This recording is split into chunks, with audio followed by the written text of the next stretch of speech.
Hello students, presently हम third unit study कर रहे हैं that is laws of motion.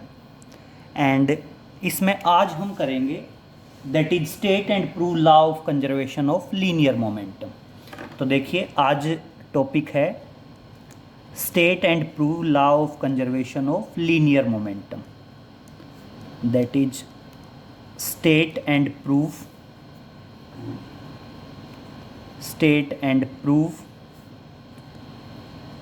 law of conservation of linear momentum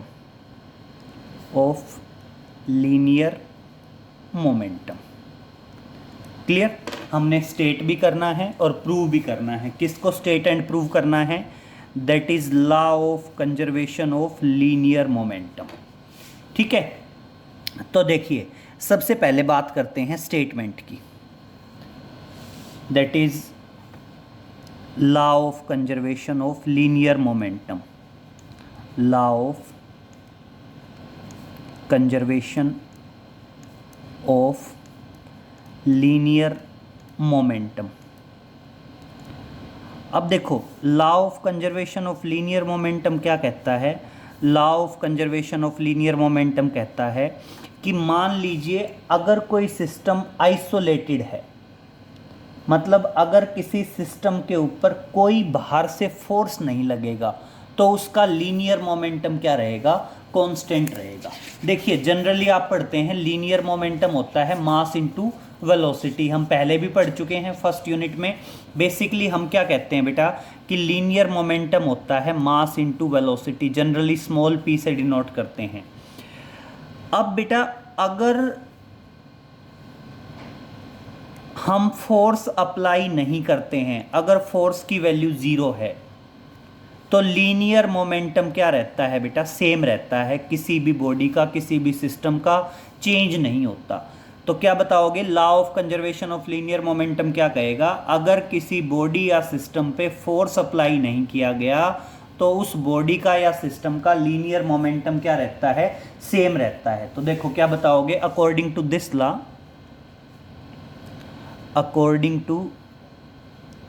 law,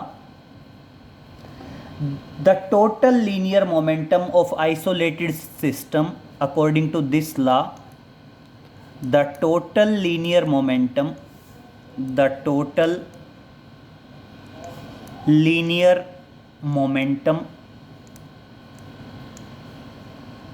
of an isolated system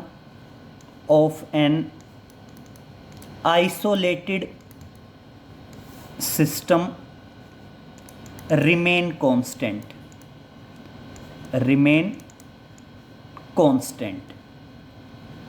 clear हुआ?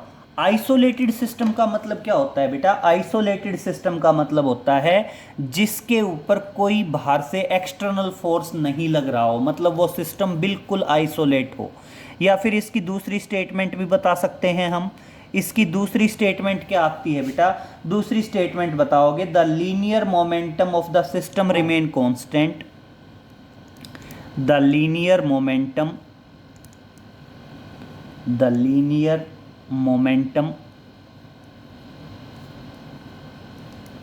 of the system remain constant।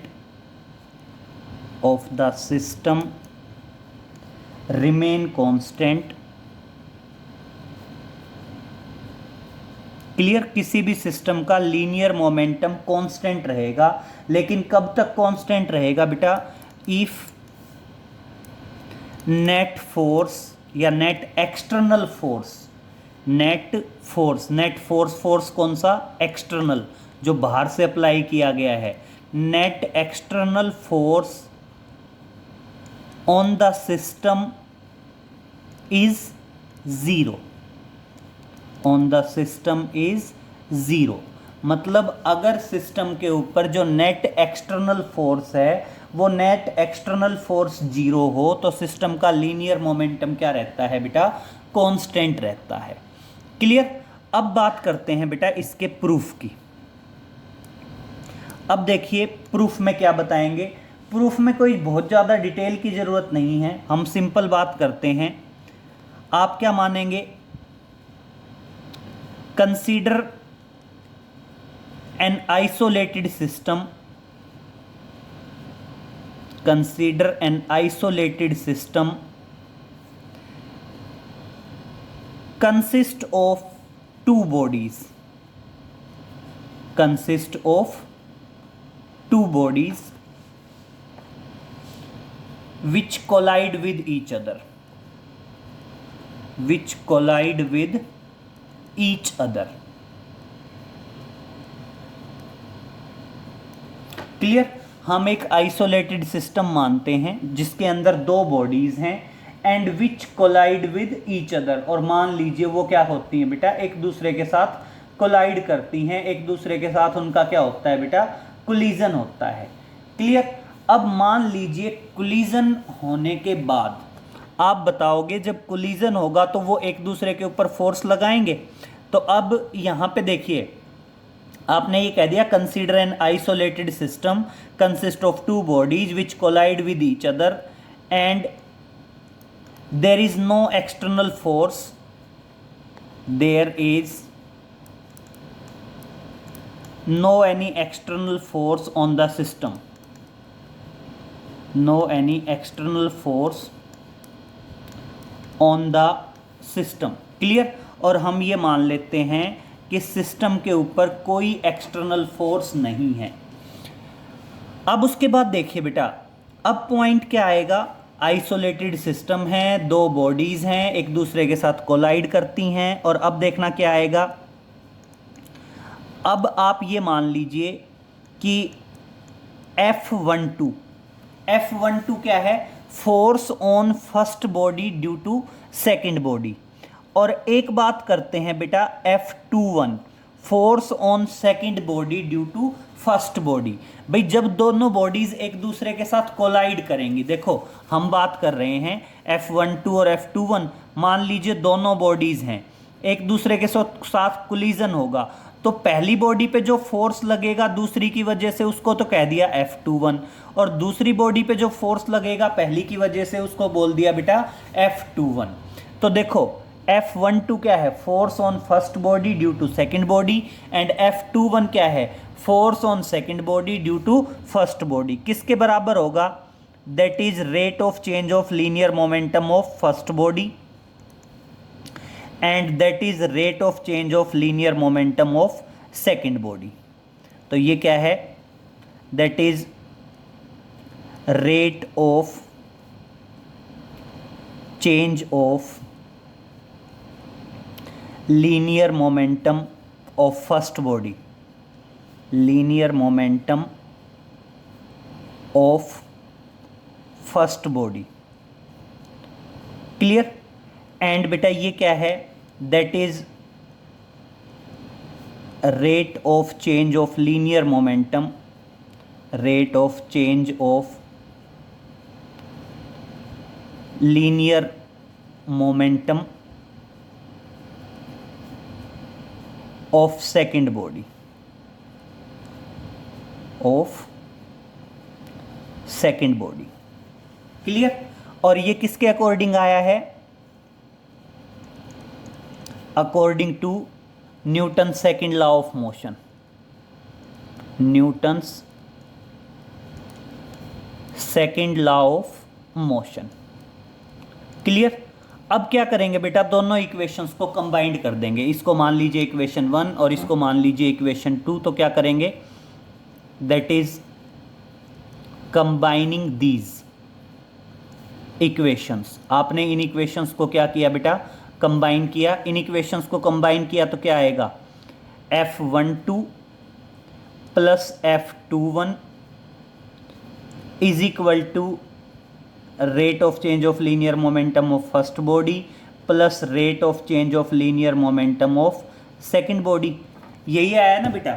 और अब देखिए बेटा क्या बताओगे, मान लीजिए मैंने इक्वेशन 1 नाम दिया इसको, और अब रेफरेंस यूज करोगे न्यूटन्स थर्ड लॉ का। तो देखना क्या बताओगे, according to Newton's third law of motion. बात करते हैं किसकी, Newton's third law of motion. Newton's third law of motion. बेटा Newton's third law of motion क्या कहता है कि F12 किसके बराबर होगा, माइनस F21 के बराबर होगा। ये न्यूटन थर्ड लॉ की स्टेटमेंट है कि every action has equal and opposite reaction. इसका मतलब जो F21 है वो F21 किसके बराबर होगा बेटा, F21 के बराबर हो जाएगा। जो F12 है that is of negative F21, और इसलिए therefore F12 plus F21 that is equal to 0। Hence equation 1 becomes, और इस तरह से इक्वेशन 1 क्या बन जाएगी, 0 is equal to dp1 upon dt plus dp2 upon dt। भाई rate of change of linear momentum of first body, rate of change of linear momentum of second body, और rate of change of linear momentum of first body 0, second body 0। It means क्या हो गया, linear momentum constant हो गया। Hence linear momentum of the system is constant. Clear. और इस तरह से हमने क्या कंक्लूड किया कि linear momentum of the system क्या हो गया बेटा, कांस्टेंट हो गया। क्लियर हुआ यहां तक। तो इस तरह से बेटा हमने क्या किया, टॉपिक था state and prove law of conservation of linear momentum. हमने पहले लीनियर मोमेंटम की स्टेटमेंट दी। लीनियर मोमेंटम की स्टेटमेंट में हमने क्या बताया बेटा, लीनियर मोमेंटम की स्टेटमेंट में बताया कि कोई भी सिस्टम हो उस सिस्टम का लीनियर मोमेंटम कांस्टेंट रहेगा अगर सिस्टम के ऊपर कोई एक्सटर्नल फोर्स एक्ट नहीं करता है। तो अगर सिस्टम पे कोई एक्सटर्नल फोर्स एक्ट नहीं हुआ तो लीनियर मोमेंटम क्या रहेगा, कांस्टेंट रहेगा। ठीक है। तो बात करते हैं देखो बेटा प्रूफ की। प्रूफ में हम सिंपल लेके चलेंगे कि कोई भी एक आइसोलेटेड सिस्टम मानेंगे जिसमें दो बॉडीज होंगी, वो आपस में एक दूसरे से कोलाइड करेंगी, लेकिन कोई एक्सटर्नल फोर्स सिस्टम पे नहीं लगेगा। तो अब देखिए बेटा, अगर वो आपस में एक दूसरे से कोलाइड हुई तो जो F12 है फोर्स, वो किसके बराबर होगा, rate of change of linear momentum of first body. क्योंकि देखो F12 क्या है, force on first body due to second body. Same इसी तरह F21 क्या है, force on second body due to first body. तो ये क्या आ जाएगा, rate of change of linear momentum of first body, rate of change of linear momentum of second body. ये किससे दिया गया है, न्यूटन्स थर्ड लॉ से दिया गया है, न्यूटन सेकंड लॉ से दिया गया है। हमने दोनों को ऐड किया, दोनों को ऐड करने के बाद बेटा अब वो इसका यूज करता है कि न्यूटन्स थर्ड लॉ कहता है कि ये दोनों इक्वल और अपोजिट होंगे, कैंसिल करेंगे तो ऑटोमेटिक ये 0 के बराबर आ गया। और इसका 0 के बराबर आने का मतलब क्या है कि सिस्टम का लीनियर मोमेंटम क्या रहेगा बेटा, कांस्टेंट रहेगा अगर सिस्टम के ऊपर कोई एक्सटर्नल फोर्स एक्ट नहीं करेगा। और अब देखिए बेटा, इसको वीडियो को पॉज करके इसको नोट कर लीजिए, state and prove law of conservation of linear momentum. अब इसकी एप्लीकेशन की बात करते हैं, और इसकी एप्लीकेशन आती है बेटा रिकॉइल ऑफ गन। एग्जाम्पल या इलस्ट्रेशन बोल सकते हैं उसको, example of law of conservation of linear momentum. तो देखिए टॉपिक है that is recoil of gun. बात करते हैं बेटा, that is recoil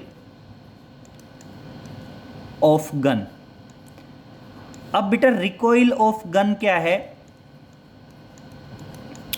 recoil of gun होता है, पहले समझिए मतलब है क्या, रिकॉइल ऑफ गन का मतलब क्या है बेटा। जनरली जब हम गन को फायर करते हैं तो बुलेट तो कहाँ जाती है, बुलेट तो फॉरवर्ड डायरेक्शन में मूव करती है, आगे की तरफ मूव करती है, और गन क्या है, पीछे की तरफ मूव करती है। तो बुलेट फायर करने के बाद गन की जो बैकवर्ड डायरेक्शन में मोशन होता है, मूवमेंट होती है, उसको बोलते हैं रिकॉइल ऑफ गन। क्लियर। तो रिकॉइल ऑफ गन क्या है? The backward motion of the gun after firing the bullet is known as recoil of gun. Clear? तो हम देखो इसी की बात करेंगे। रिकॉइल ऑफ गन है क्या? तो रिकॉइल ऑफ गन क्या बताएंगे? The backward motion, the backward motion of the gun, the backward motion of the gun after firing the bullet,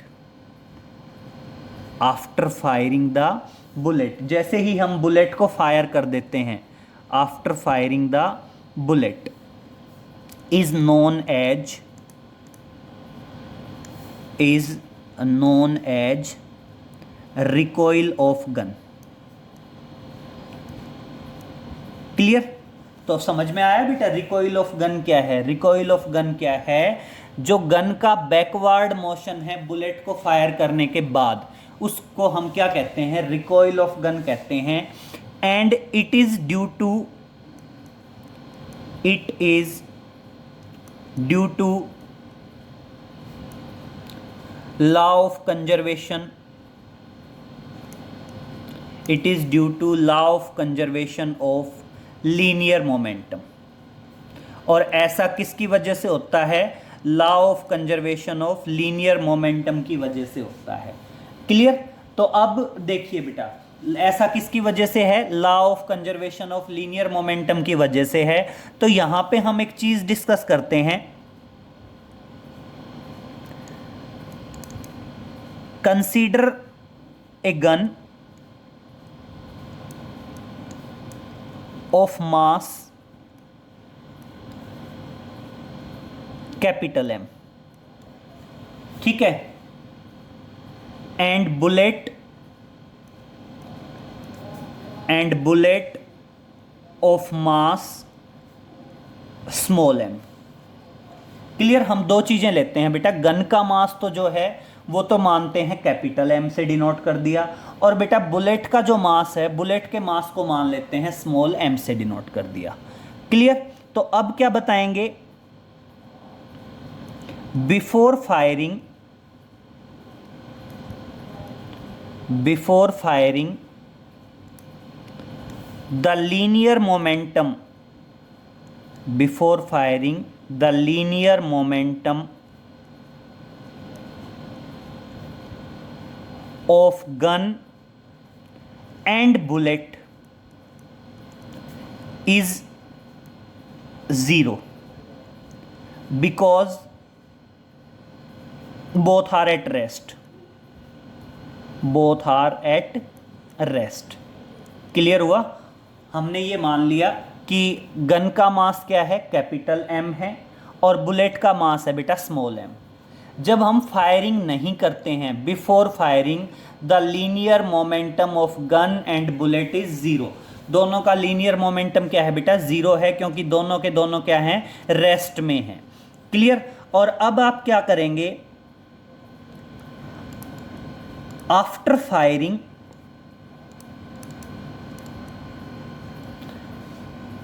after firing let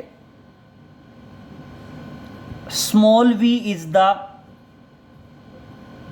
let small v is the velocity of bullet, velocity of bullet, and capital V is the velocity of gun, velocity of gun. Clear? और अब देखिए बेटा, अब आप क्या बताओगे?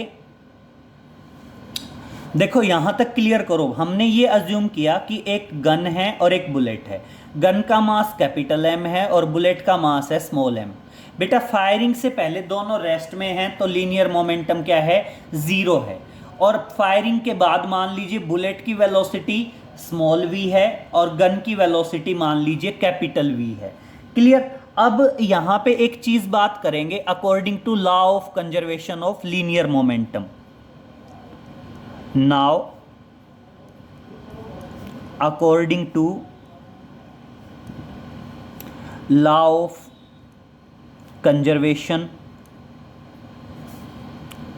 Of linear momentum.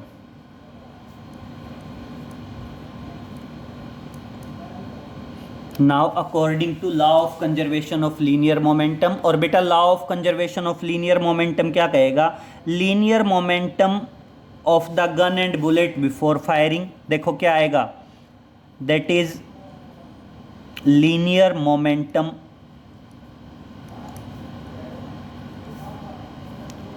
Of gun and bullet before firing equal होगा बेटा, किसके इक्वल होगा? दैट इज लीनियर मोमेंटम, किसके इक्वल होगा बेटा? लीनियर मोमेंटम,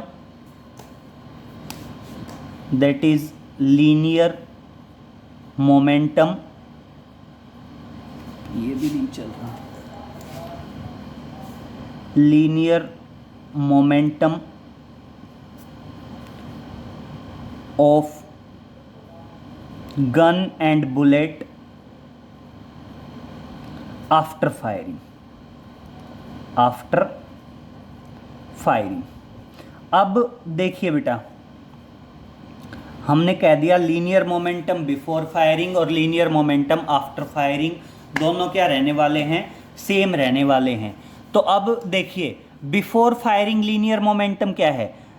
गन का भी जीरो है और बुलेट का भी जीरो है, क्योंकि दोनों के दोनों रेस्ट में हैं, गन भी रेस्ट में है और बुलेट भी रेस्ट में है। और आफ्टर फायरिंग क्या हुआ? आफ्टर फायरिंग बेटा गन का लीनियर मोमेंटम तो आ जाएगा capital M into capital V, और बुलेट का लीनियर मोमेंटम क्या आ जाएगा? Small m into small v। Clear हुआ? और अब अगर यहां से मैं कैपिटल V की वैल्यू बताऊं तो कैपिटल V क्या आएगा? Minus of small mv upon capital M, and this is the recoil velocity of, this is the recoil velocity of gun। बेटा रिकॉइल का मतलब क्या है? रिकॉइल का मतलब है बैकवर्ड डायरेक्शन में। देखो यहां पे ये जो माइनस का साइन आ रहा है, यहां पे ये माइनस का साइन बता रहा है कि जो गन की वेलोसिटी है वो बुलेट की वेलोसिटी से अपोजिट है। इट मींस अगर मान लीजिए बुलेट फॉरवर्ड डायरेक्शन में मूव करेगी तो गन कहाँ मूव करेगी बेटा? बैकवर्ड डायरेक्शन में मूव करेगी। क्लियर? इसको क्या बोल दिया? That is recoil velocity of, recoil velocity of gun. और रिकॉइल वेलोसिटी ऑफ गन को क्या बता देंगे? रिकॉइल वेलोसिटी ऑफ गन क्या होगी? That is recoil velocity of gun, recoil velocity of the gun is the velocity, is the velocity with which gun moves backward, gun moves backward after firing the bullet, after firing the bullet। Clear हुआ बेटा? मतलब आप recoil velocity क्या बताओगे? Recoil velocity बता दोगे कि gun की बैकवर्ड डायरेक्शन की जो वेलोसिटी है आफ्टर फायरिंग द बुलेट, उसको क्या कहा जाता है बेटा? रिकॉइल वेलोसिटी कहा जाता है। क्लियर? आप एक तरह से कह सकते हैं, इसी पे बेस्ड आपका ये भी आ सकता है, दैट इज एक्सप्लोजन ऑफ बम। वो भी क्या होता है? Law of conservation of linear momentum के बेसिस पे ही होता है। अब एक क्वेश्चन करते हैं, उससे क्लियर हो जाएगा। देखिए, मान लीजिए हम कहते हैं, आप सिंपल लेके चलते हैं, consider A bullet of mass 100 ग्राम। देखिए क्या बताते हैं, एक क्वेश्चन करने की कोशिश करते हैं। हम कहते हैं a bullet of mass 100 gram, a bullet of mass 100 gram is fired from a rifle, is fired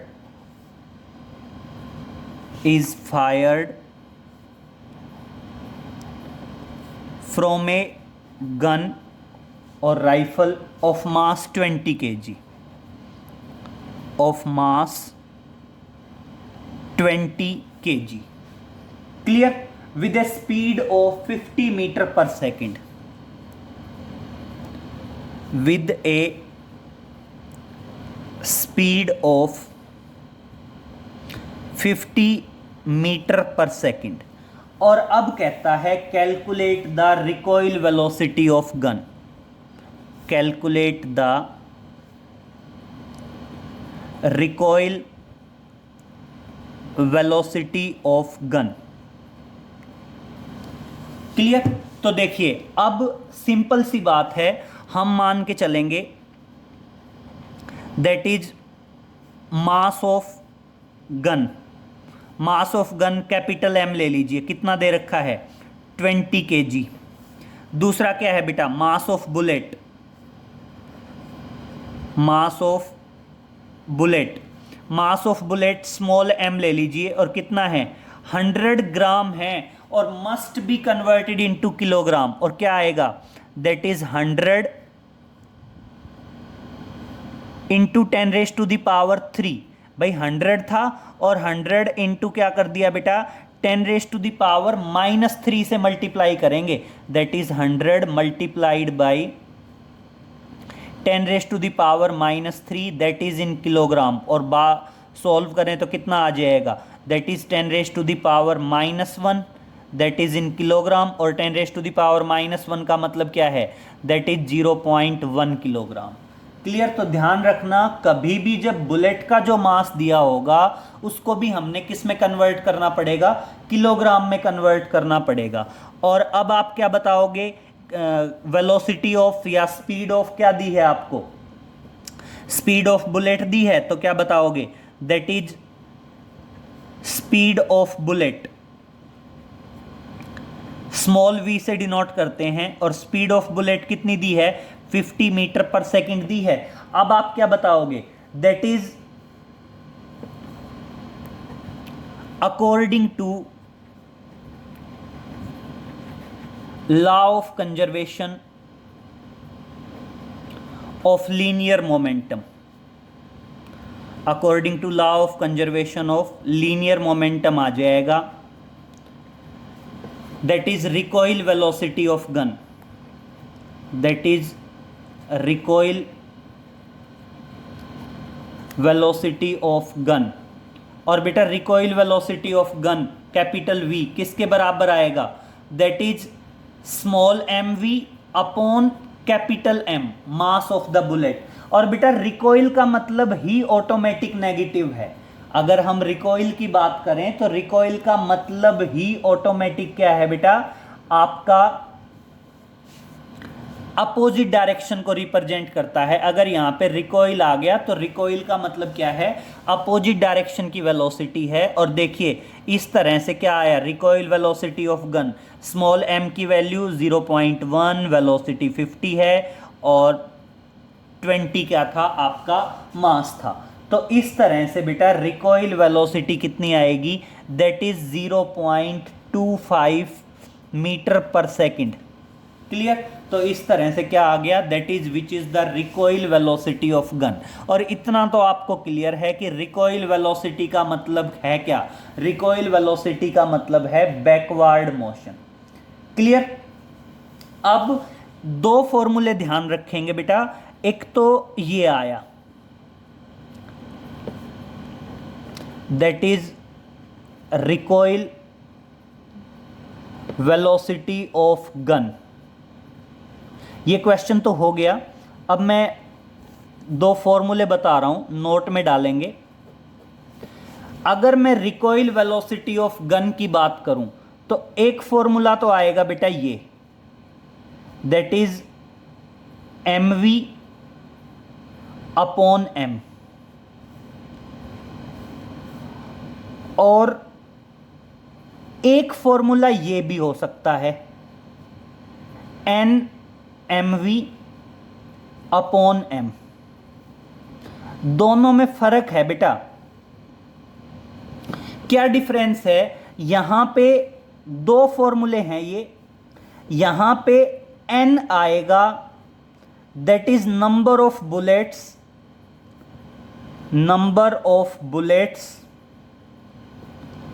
fired by the gun per second। कई बार बेटा ऐसे बता देता है, जैसे अपने पास तो ये सिंपल क्वेश्चन है कि हमने एक बुलेट को फायर किया।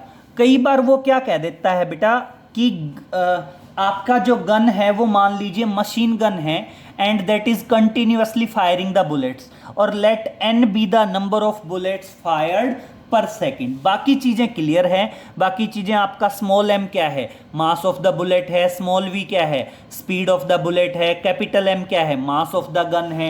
बस ये क्या है, ये फॉर्मूला तो लगेगा when only one bullet is fired, when only one bullet is fired। Clear? और ये क्या लगेगा, ये फॉर्मूला कब लगेगा, when n number of bullets fired per second, n number of bullets fired per second। Clear? तो दोनों फॉर्मूलों में डिफरेंस समझ में आ गया। बस अगर मशीन गन है जो नंबर ऑफ बुलेट्स फायर्ड कर रही है तो वहां पे क्या लगा दिया जाएगा बेटा, स्मॉल n लगा दिया जाएगा। और स्मॉल n किसको रिप्रेजेंट करेगा, स्मॉल n रिप्रेजेंट करेगा number of bullets fired per second को। क्लियर? तो ये दोनों ही फॉर्मूले ध्यान रहेंगे, रिकॉइल वेलोसिटी ऑफ गन। और कभी भी ध्यान रखना, रिकॉइल वेलोसिटी का मतलब ही बैकवर्ड डायरेक्शन है। रिकॉइल का मतलब ही ये है कि gun is moving in the backward direction. तो क्लियर हुआ बेटा? तो हमने टॉपिक पढ़ा, that is state and prove law of conservation of linear momentum. उसके बाद हमने रिकॉइल ऑफ गन किया, और रिकॉइल ऑफ गन के ऊपर एक एग्जाम्पल भी देख लिया, सिंपल। बस दो अलग अलग फॉर्मूले ध्यान रखेंगे। सिंपल mv/m आएगा जब सिंगल बुलेट फायर की जाएगी, और अगर बेटा मशीन गन है, n number of bullets fired हो रही हैं, तो वहां पे क्या आ जाएगा बेटा, nmv और आ जाएगा। n यहाँ पे किसको रिप्रेजेंट करेगा, n रिप्रेजेंट करेगा number of bullets fired per second. Clear? इतना करेंगे, बाकी आगे नेक्स्ट लेक्चर में फर्दर कैरिड आउट करेंगे बेटा थर्ड यूनिट को। Okay, thank you.